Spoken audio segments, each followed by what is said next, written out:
Well, the Arab League officially blamed Syria for the alleged chemical attack last week, but declined to support military action against Damascus. Mohammed Jamjoom is monitoring regional reaction from Beirut and joins us now. So, Mohammed, not a lot of support coming from Arab allies for a US-led military strike, at least nothing publicly. Why is that?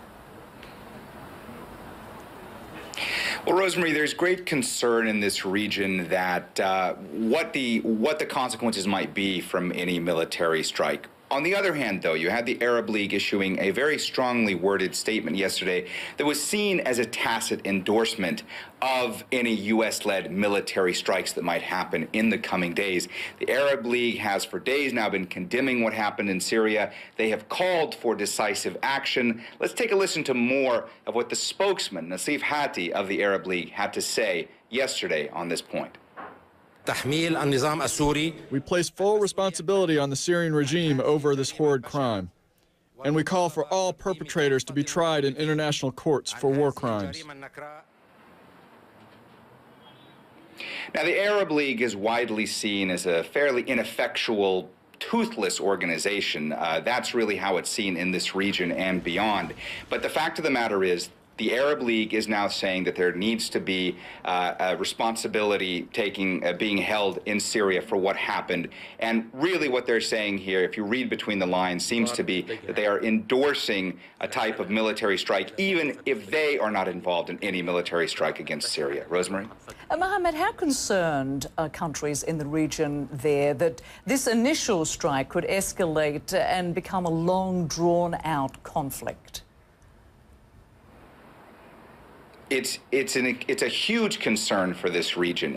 One of the concerns that so many countries in this region have is, let's say Bashar al-Assad is deposed, even though so many of the countries in this region don't want him around. Let's say he's ousted. Who is going to fill that power vacuum? The fact of the matter is, many people see the Syrian opposition as not quite ready for prime time, as not ready to lead. They're so fractious, they're so divided, they've not really been able to marshal their forces to rally behind one person who could step in and assume a leadership role. So that's a huge concern. But this conflict is spilling over the borders of Syria into so many neighboring countries, whether it be Turkey, whether it be Iraq, whether it be here in Lebanon. In the last 2 weeks, we've seen 2 huge blasts in different parts of Lebanon, actually 3 huge blasts in different parts of Lebanon in the last 2 weeks. Over 60 people killed. Many people attribute that to the fact that there is a spillover of violence from the Syrian civil war spilling over into Lebanon. So yes, that is a primary concern for Arab leaders as they're deciding what to do now with the possibility of military strikes happening in Syria. Rosemary? And of course the other big problem, Mohammed,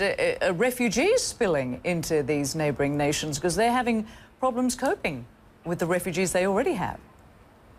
Yeah.